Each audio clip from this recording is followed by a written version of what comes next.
Namaste. In the previous episode, we covered 131 to 140 shlokas. Let us proceed to 141 to 150 shlokas in this episode.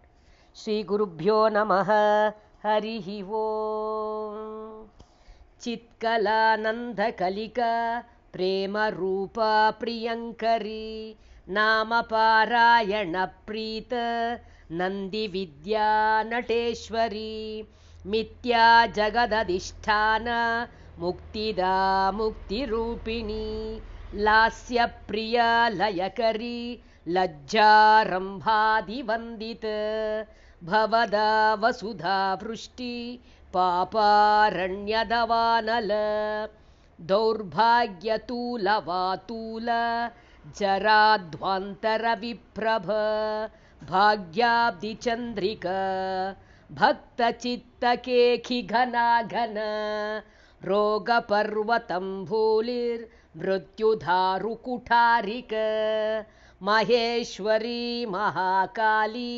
महाग्रासा महाशन Aparna चण्डिक चण्डमुण्डासुरनिषूदिनी क्षराक्षरात्मिक सर्वलोकेशी विश्वधारिणी त्रिवर्गधात्री सुभग त्र्यम्बका त्रिगुणात्मिक स्वर्गापवर्गधा शुद्ध जपा पुष्पनिभाकृतिः ओजोवती द्युतिधर यज्ञरूपा प्रियव्रत दुराराध्या दुरादर्श पाटली कुसुमप्रिय महती मेरुनिलय मन्दारकुसुमप्रिय वीराराध्या विराड्रूप विरजा विश्वतोमुखी प्रत्यग्रूपा पराकाश